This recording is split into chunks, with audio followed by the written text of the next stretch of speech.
Hey, y'all, and thank you for listening to and supporting Sweet Tea and TV.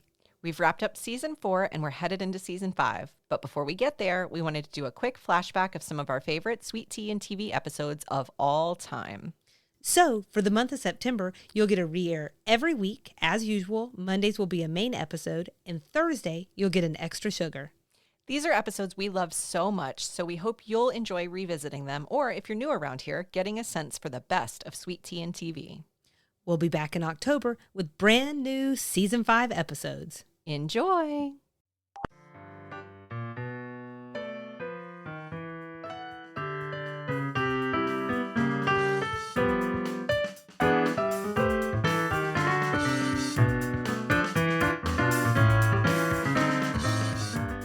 That cut sound gets you every time, doesn't it? Are we recording? We're recording. Oh, okay. Well, hey, y'all. Hi. Hey, and hey, Nikki. Hey, Selena. Let's do it backwards because it's extra sugar.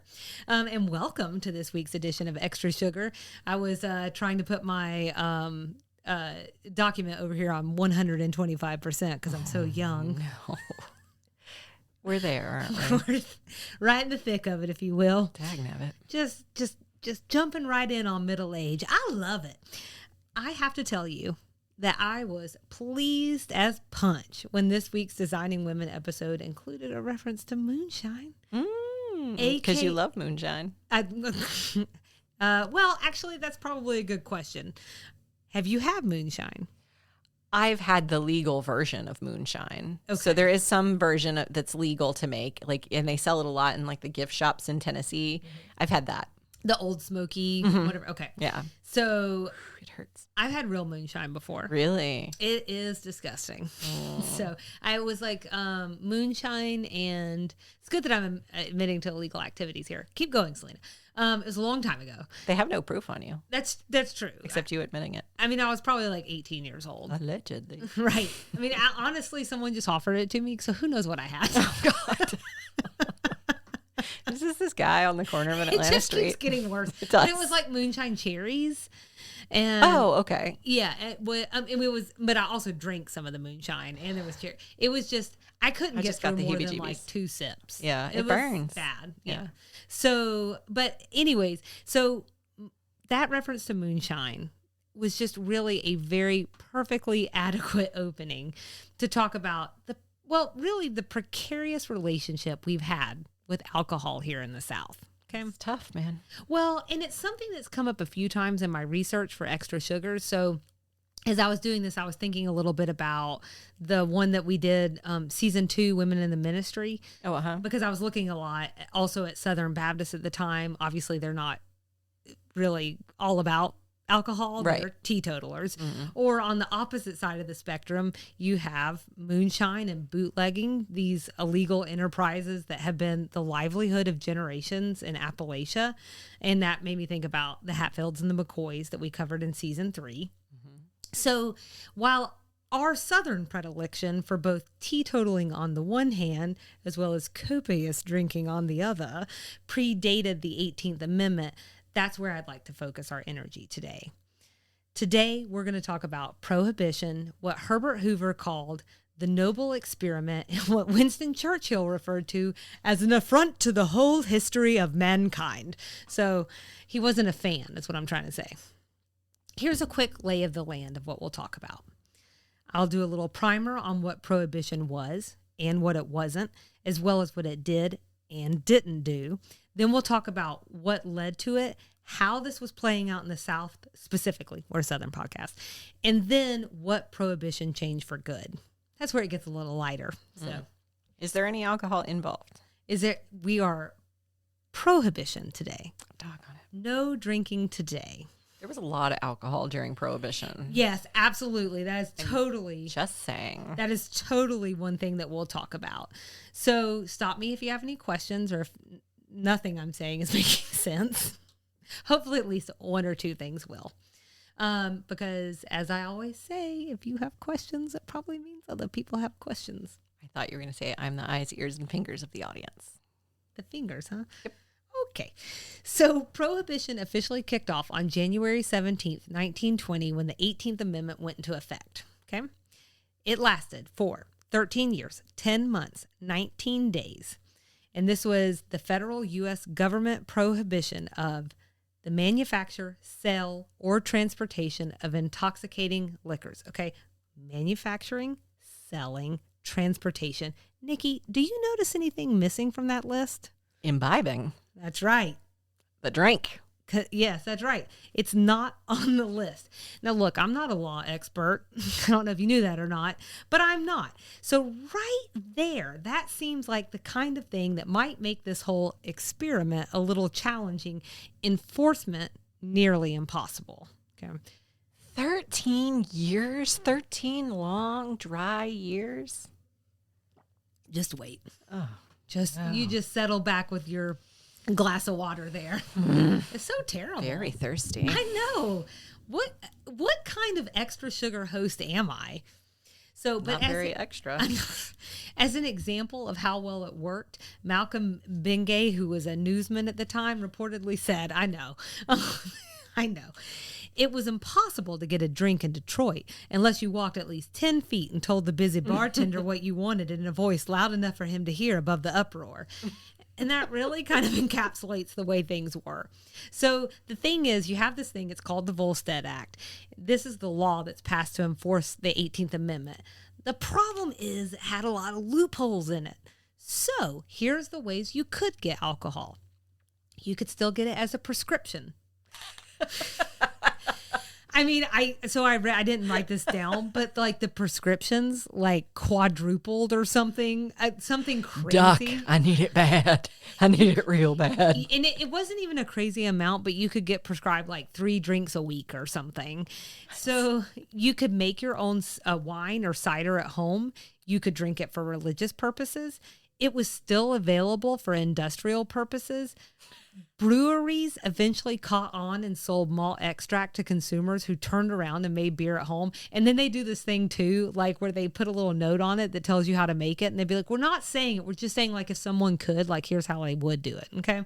And then for the richer variety of people, they just stockpiled enough wine and liquor to keep them going because the 18th Amendment was ratified one year, but it didn't start until a year later.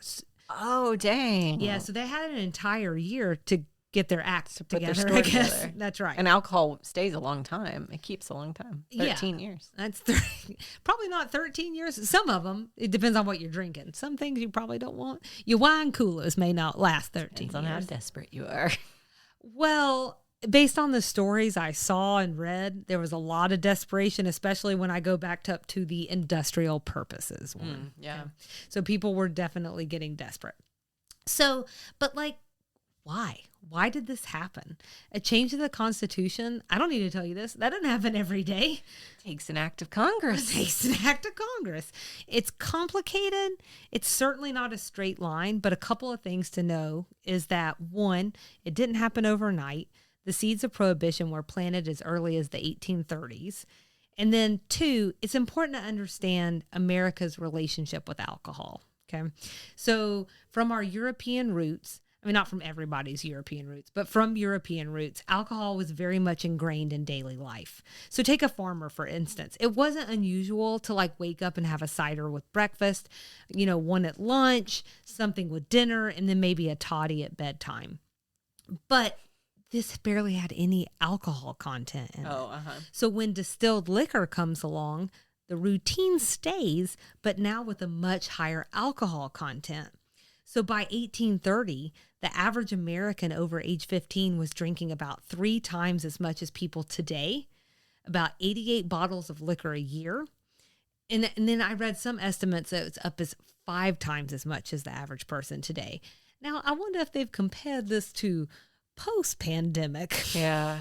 But you get the idea. Questions? 88 bottles of liquor on the wall. 88 bottles of liquor. Now I'm going to be singing that. Oh, well, me too. Thank you for That is that. a lot. Mm-hmm. Oh, dang. Yeah, we needed a reset, no? Yes. I don't know we went the right way about it, but yes, something probably needed to take place. So here's a couple other things just to kind of give you an idea of what it was like at the time. So Americans were spending more on alcohol each year than the entire expenditure of the federal government. And that not like one American, one American was spending, Right. You get it. And there were really serious concerns at the time. And I'm sure this is really where I learned about Prohibition in school and what led to it. This is more of what you learn about. So there was domestic violence, there was crime, neglected families, economic ruin, disease, death. Not the best things. Women and children often bared the brunt because men were losing their jobs, spending all their paycheck at the bar, or then they would have called it the saloon. And then many came back, they were home, they came back home and they were violent. So not good things. Today, I think most historians believe Prohibition was largely driven by xenophobic and anti-immigration feelings among those people in Middle America who were white, born in America, and Protestant. It was fear-based, fear of change, and the U.S. was changing quickly. Even then, it was an initial push-pull between these ideas of ruralism and urbanism. There was a large exodus to the city at the time, so you have this traditionalism versus progressivism. Racism is also in the mix, which we'll talk more about here shortly. So America. America. That just sounds like every social issue. Every time I go to look at something, I'm like, okay, we're terrible. Racism. Yeah, honestly, and it's been quite a learning experience these last 2 years. Let's just say they don't teach you all this in the classroom. So the roots of Prohibition were the more measured temperance movement, which can be traced back to the early 1800s, but it really starts gaining steam around the 1830s and 40s. Temperance was not happening in a vacuum. As Frederick Douglass said, all great reforms go together. So Associate Professor, Historian, and author Mark Lawrence Schrod argues, quote, temperance and prohibitionism worked hand in glove with other freedom movements, abolitionism and suffragism, that fought against the entrenched systems of domination and subordination. Let me boil that down. In other words, you got to fight the power. You got to fight the power that be, okay? You got to fight the power. He said it the smart way. Right. I'm going to say it the way that I understand. So the temperance movement practically began alongside abolitionism. And temperance was really a training ground for women's suffrage. Women had finally found their voice, and when one woman wasn't allowed to speak at a temperance convention because of her sex, she switched her focus to fight for women's rights. That woman was Susan B. Anthony. That's right. This is other things you learn in school, but it's been a long time. So I was reading it, and I was just covered in chills. I was like, oh. There were some successes, but they were usually short-lived, and then the movement came to a grinding halt when the Civil War broke out. Moderation and resisting temptation, these are nice ideas, but they just didn't stick. So they get people to kind of back off of the heavy drinking for a while, and it'd be large groups of people, whole towns and stuff. But eventually the temperance movement gave way to outright prohibition. I think what a lot of historians are saying is that those people who wanted outright prohibition were always there in the mix, but it just more and more support was garnered over the years. And eventually they just came to believe that the weight of the law was the only way they could get what they wanted. Prohibition came at first slow and then fast. And this is really where the South comes into play because, while we're not always seen as some early adopters, we were here. In fact, in 1907, our home state of Georgia became the first state to pass a statewide ban on the production, transportation, and sale of alcohol, a full 13 years ahead of the 18th Amendment. They've always said we're super progressive in Georgia, and we are just the early adopters. We really lead the way. That's right. Mm-hmm. So 8 additional Southern states would join us by 1915, but the timing for us is not coincidental from what I read. 1 year earlier was the Atlanta Race Massacre that happens alongside Jim Crow, which is in full swing. You ever heard of the Atlanta Race Massacre? Yes. Okay. Teach me, though. Let me tell you, because I don't think I ever heard about that until maybe college. Mm-hmm. I certainly didn't hear about it. We wouldn't have talked about it in or middle school. Or high school. That wasn't part of Georgia history, I don't think. So, but it winds up happening when Jim Crow is really in full swing. That same year, there was a very contentious governor's race. And I think the boiled down version is that it was full of a lot of racial and racist rhetoric. And then there was a series of incendiary and unsubstantiated stories of alleged assaults on white women by black men that unleashed an outbreak of violence for 3 days that ultimately claims the lives of dozens of black citizens. The situation was unhelped by everybody was drunk. And so it doesn't help things or calm things down when everyone is intoxicated. I'm sure we all have lived enough life to know that. What followed was what the Atlantic described as one of the most drastic law enactments in the history of prohibitory legislation. Even at the time, the country was very interested in what was happening here in the South. So the article that I ran across by the Atlantic was published in 1908. I mean, they've been around a long time. Really? Mm-hmm. And it provided some insight into the predominant thinking at the time. So first, it discussed that the legislation, the legislation that's happening in these different pockets was racially motivated. And it was similar to the decision at that time to keep liquor off Indian reservations, islands in the Pacific, and areas in Africa under British rule. The reporter wouldn't have said it this way in 1908, but this is part and parcel to colonialism. Mm-hmm. Those in power want to stay in power, and there's a fear of not having the power any longer. An idea that certainly doesn't belong to 1908, by the way. Mm-hmm. So by many accounts, racism was used as a tool in the South to gain support for Prohibition. Here's what one interviewee had to say about it in the Ken Burns Prohibition documentary. The scariest thing to a white Southern racist, a black man with a ballot in one hand and a bottle in the other hand, they would do anything to keep the black man from having either one. The thing is, it's more complicated than racism alone. Going back to that Atlantic article, the argument for prohibition was also a pragmatic one. There was a vested business interest at stake. So saloons, dive bars, especially the seedier ones, they didn't make for a strong labor force or for safe neighborhoods. And that was really keeping potential industry partners away. In fact, during Georgia's debate over the prohibitory bill, race is not mentioned as a reason for prohibition at all. Now, that may not always feel noteworthy, but I have to say that in 1908, 1907, people would not have been squeamish about overt racism. So the fact that it wasn't mentioned at all in this case feels noteworthy. And from what I've read, some historians really bristle at what Mark Lawrence Schrod, who I mentioned earlier, refers to as, quote, the forgotten history of black prohibitionism. We'll link to his article because it's super insightful, but within it, he notes that nearly every major black abolitionist and civil rights leader before World War I endorsed temperance and prohibition.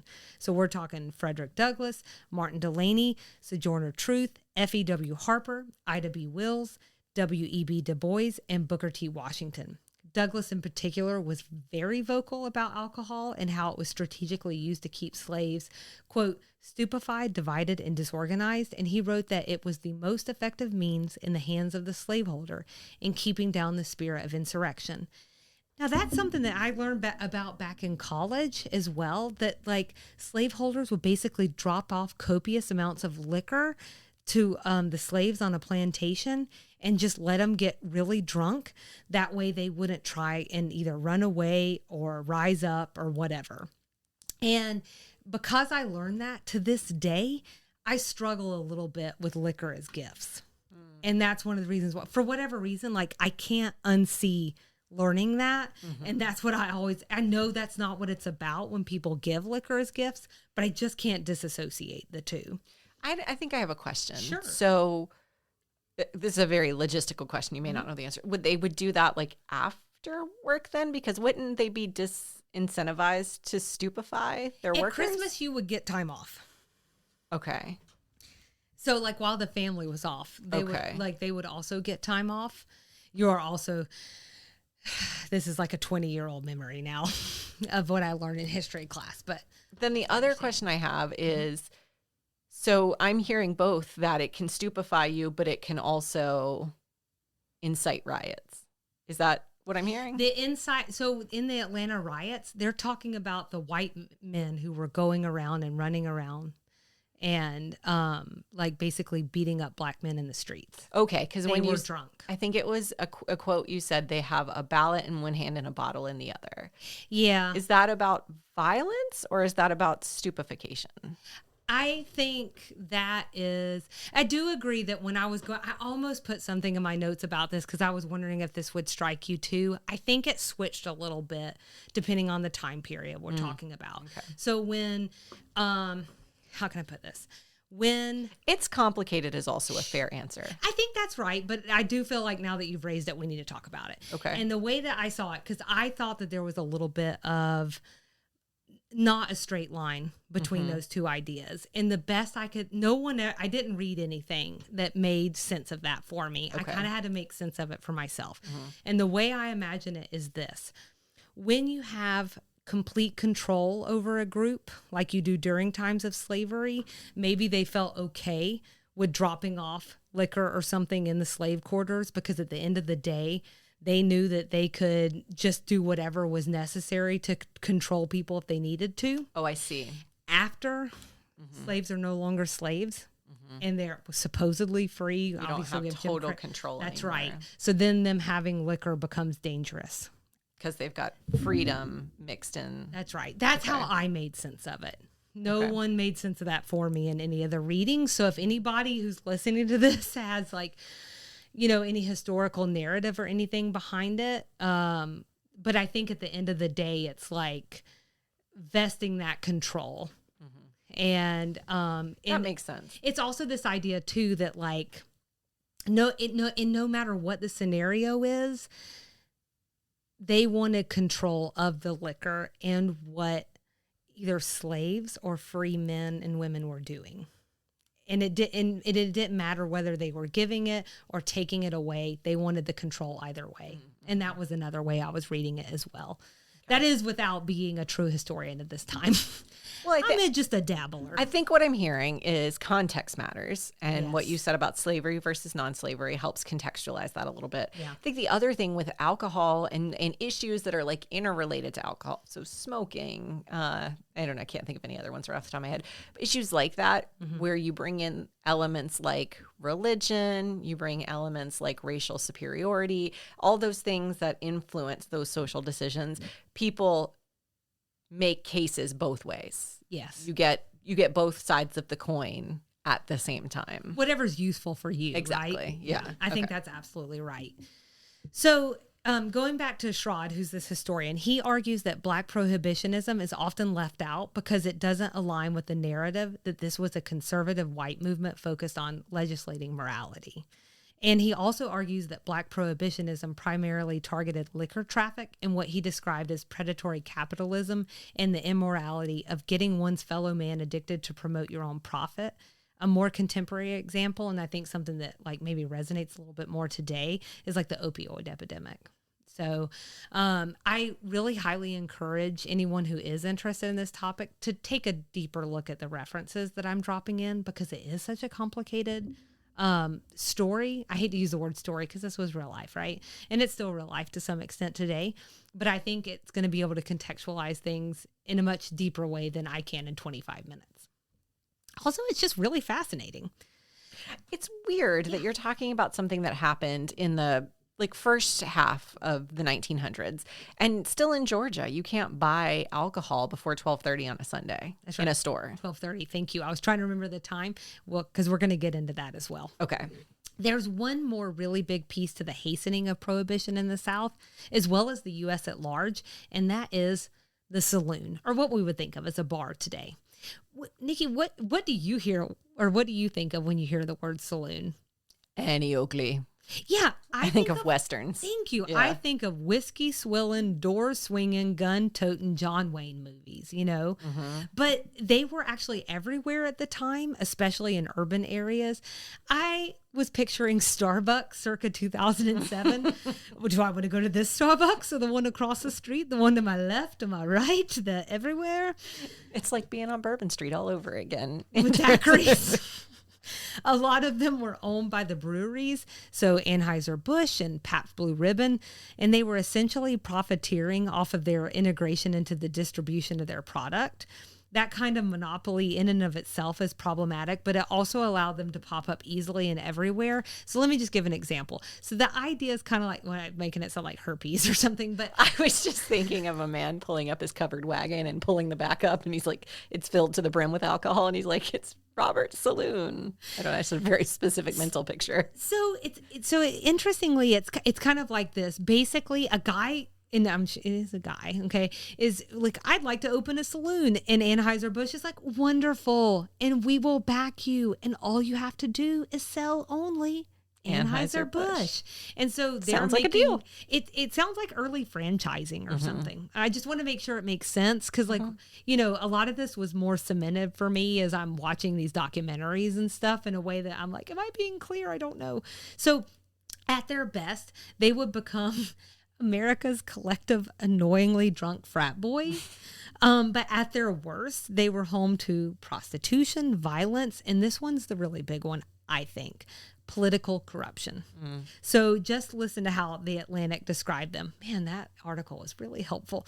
And this is a quote: rapacious, lawless, and cruel, unmindful of the public welfare and of private rights, defiant of restraint, and impudently insistent upon their right to do as they please, they have worn out the patience of the public.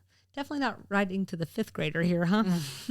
They have elected and have controlled sheriffs, mayors, aldermen, and legislators until the people have awakened to the fact that the short and simple, not to say the only way to get rid of the saloon in politics is to get rid of the saloon.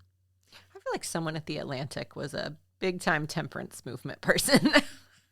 Saloons, the desperate underbelly of America. Or are they sort of capturing the fed upness of like Maybe. all of this at the time? It's hard to say because we weren't alive. But I mean, I wasn't. You're 3 months older.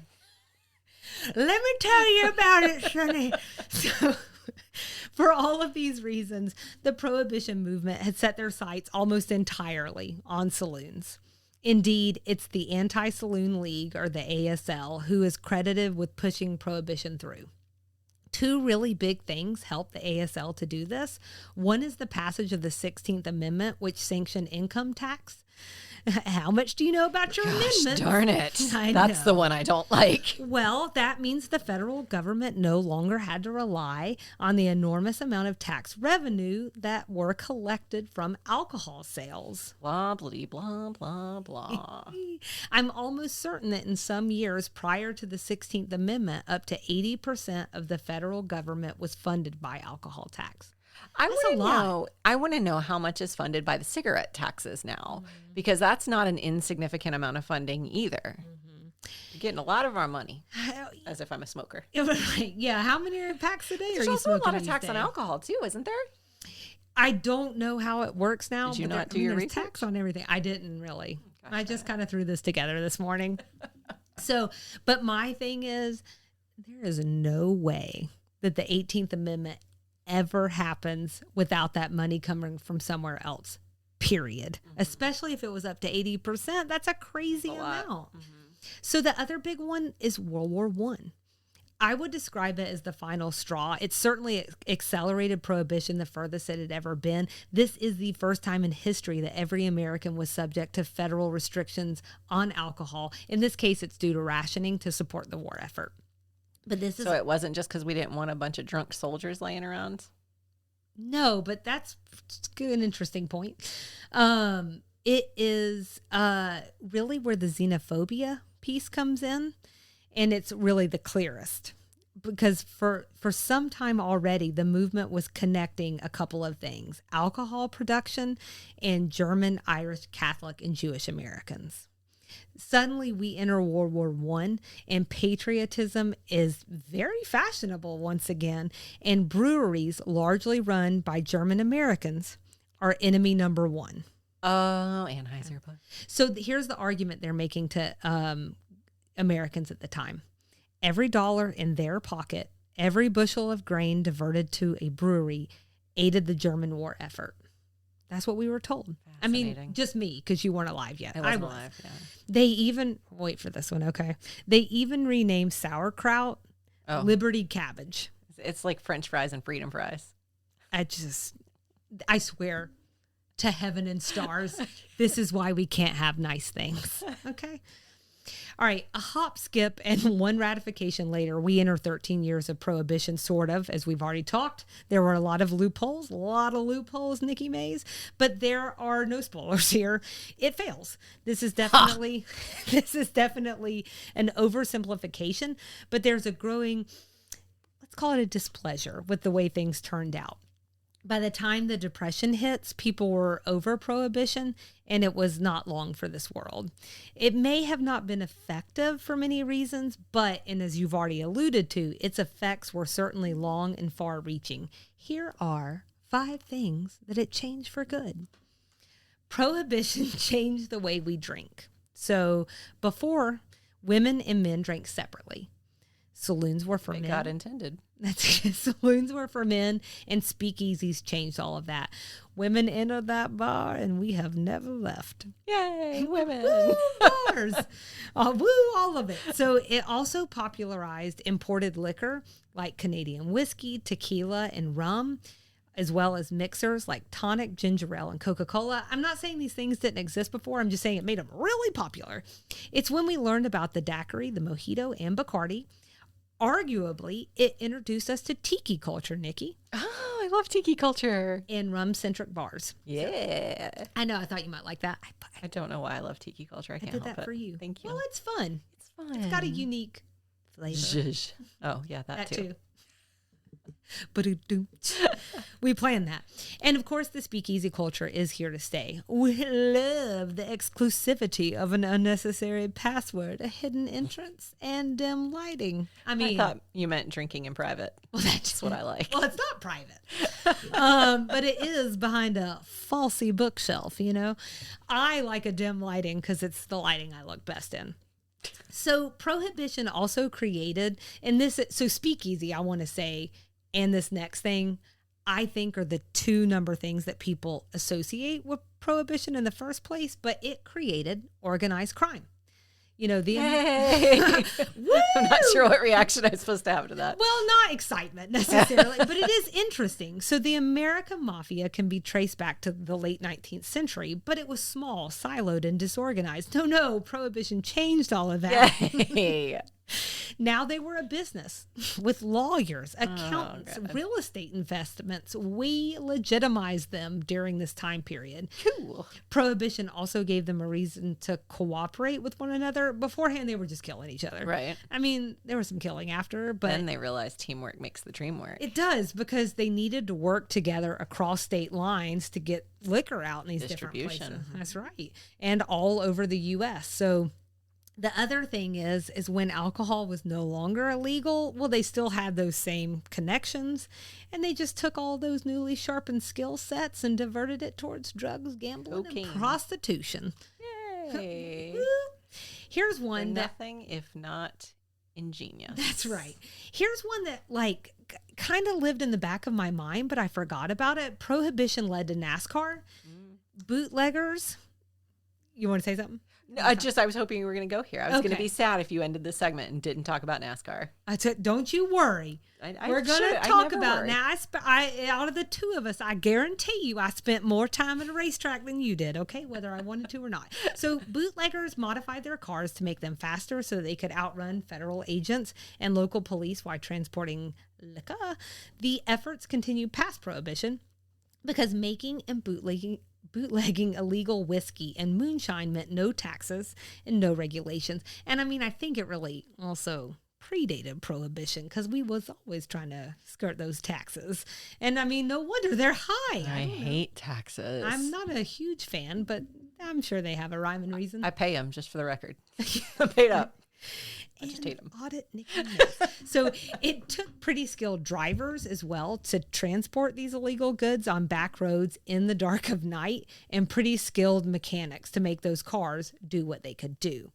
These drivers would race on their days off, and eventually it would be a moonshiner who gave seed money for NASCAR to founder Bill France. Come on, man. Come on. The very first NASCAR race winner, Red Byron, he was a former moonshine runner.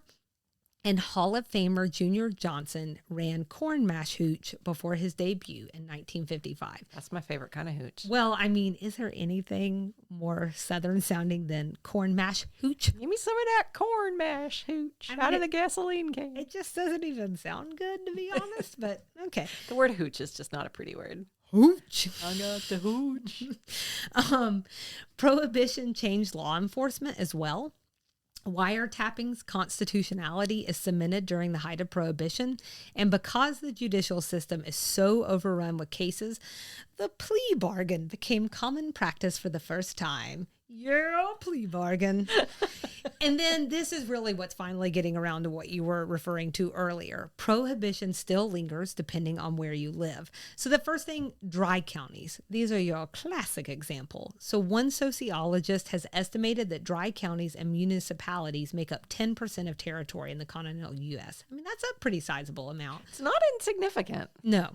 In Arkansas, for example, and I did refresh these data as at least of a few weeks ago, 31 of their 75 counties are still dry. That's almost half. Oh my gosh. I mean, I'm not great at math, but I'm almost sure that's almost half. The state governments in Mississippi, Kentucky, and Oklahoma allow their respective counties to outright prohibit the sale of alcohol or allow municipalities within those counties to make it illegal for residents to drink in public establishments. Here's an interesting one. I think they call this in between dry and wet counties. I swear, I think they call it moist. But Moore County, Tennessee is technically dry, but ironically, it's also home to the Jack Daniel's distillery. So that's crazy. So it's not available in nearby restaurants, and the only place you can purchase it is from the distillery's gift shop as a commemorative gift only, and you cannot legally consume it anywhere in the county. I'm sure no one is. You know what I'm saying? I mean, you're a lawmaker. This stuff doesn't sound dumb to you. Right. So dry counties are problematic, which I think is the next thing, really, that this is naturally leading to because, well, they promote binge drinking and they promote drunk driving. Right. So research has also previously shown a higher concentration of meth labs in dry Kentucky counties. Oh, gosh. And more frequent drug-related crimes in Texas counties where you can't purchase alcohol.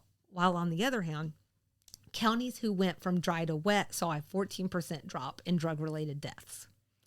So just something for all our dry counties to consider. Blue laws, that's really what you were referring to earlier. Now, these are another way that some places continue to curtail alcohol sales and consumption. In case anybody doesn't know, if you weren't lucky enough to grow up here, blue laws are religiously motivated and restrict or ban certain activities on specified days, usually Sundays. We tend to think about them as alcohol laws, but it can really be any activity, including work. Oh, I didn't know that. I didn't either until I read something. It's really interesting. So, but you know, extra sugar, not sugar coma. So we're very familiar with blue laws here in Georgia. We banned alcohol sales on Sundays until, do you remember what year it was when it came off the books? I mean, it would have been early 2000s, right? 2011. 2011.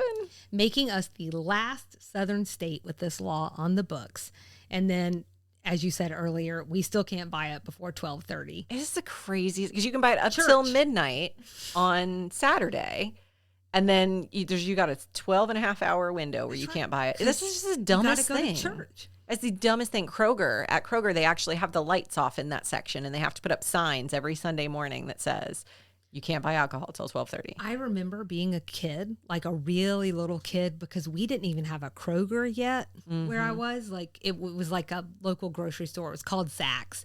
And I remember being in there and looking up, and all the lights would be off in that section. And I specifically remember asking my mom why. And I was probably like 5 or 6 years old. So if you think we're excessive, this is hearkening back to something you said earlier. Prohibition lasted in Mississippi until 1966. Holy crap. 33 years after the federal ban ended. Surely no one in Mississippi was drinking. I would have moved just out of sheer annoyance. Like, I don't even care. I just think dumb laws for no reason about things like that are just dumb. Especially if you're still enforcing them. I mean, right. You did your extra sugar on like laws that are on the books. But I mean, this is real deal stuff. Right. So initially I had these really grand plans to talk about really fascinating women during the temperance and prohibition time period on both sides of the law. But like, again, extra sugar, coma, two different things. But I will be looking for other opportunities for us to dig into their contributions. What I will say is that you can learn about them in the articles that we'll link to. And I cannot recommend this enough. The Ken Burns documentary on Prohibition called Prohibition is so good. I bought it.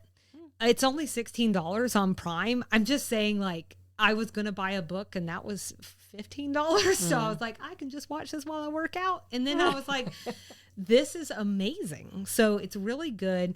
It's 5 parts. Maybe it's 3 parts. I don't know, guys. It's been a couple of weeks, but it's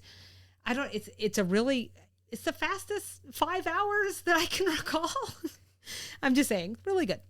The other thing I'll say is that this time period showed how formidable women can be when they seek change. And they weren't just seeking change on alcohol. They were seeking to make life better all around.